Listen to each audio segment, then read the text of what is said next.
একটি কোম্পানির সিইও শ্রমিকের ছদ্মবেশে নিজের কোম্পানিরই একটি সাইট পরিদর্শন করতে যান। সেখানে গিয়ে তিনি দেখেন যে শ্রমিকদের খাবারের নামে শুধু পাতলা ডাল দেওয়া হচ্ছে, অথচ সাইটের সুপারভাইজার নিজে বড় মাছ এবং দামি মাংস খাচ্ছে। সিইও নিজের রাগ চেপে রেখে চুপচাপ তাকে নিজের রিজিউম দেন, কিন্তু সুপারভাইজার তাকে সবচেয়ে নোংরা এবং ক্লান্তিকর কাজ দেয়, সাথে কঠোরভাবে জানিয়ে দেয় যে সাইটে সেফটি হেলমেট পরা বাধ্যতামূলক, যার দাম $200। সিইও লক্ষ্য করেন যে হেলমেটের মান খুবই নিম্নমানের। তিনি সামান্য টান দিতেই সেটির দড়ি ছিঁড়ে যায়। এরপর তিনি নিজের কেনা হেলমেট সুপারভাইজারের হেলমেটের সাথে ঠুকতেই সেটি সাথে সাথে ফেটে যায়। এবার সিইওর ধৈর্যের বাঁধ ভেঙে যায়। তিনি সুপারভাইজারকে অভিযুক্ত করেন যে সে শুধু শ্রমিকদের নিম্নমানের খাবারই দিচ্ছে না, বরং তাদের জীবনের নিরাপত্তাকেও তুচ্ছ করছে। কিন্তু সুপারভাইজার অহংকারের সাথে বলে যে এখানে সেই অরিজিনাল বস। সে সিইও কে চাকরি থেকে বের করে দেওয়ার এবং মারধরের হুমকি দেয়। ঠিক তখনই সেখানে সাইট ম্যানেজার এসে উপস্থিত হয়। সুপারভাইজার তৎক্ষণাৎ অভিযোগ করে যে এই নতুন শ্রমিকটি সেফটি হেলমেট নিয়ে প্রশ্ন তুলেছে। এটা শুনে ম্যানেজার উল্টো সুপারভাইজারকে চড় মারে, কারণ তার মনে সন্দেহ থাকে যে এখানে যেই আসে তার বড় কোনো পরিচয় থাকে। সে সন্দেহের ভিত্তিতে সিইও কে প্রশ্ন করলো যে তার গ্রুপে কোনো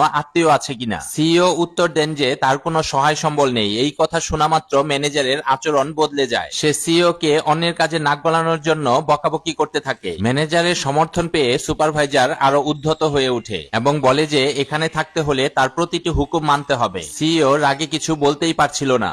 এরপর ম্যানেজার সব শ্রমিকদের একত্র করে ঘোষণা দেন যে সে হেড অফিস থেকে বেতন নিয়ে এসেছে, কিন্তু টাকা তখনই পাওয়া যাবে যখন শ্রমিকেরা তার স্ত্রীর দোকান থেকে $5000 দিয়ে চায়ের বাক্স কিনবে।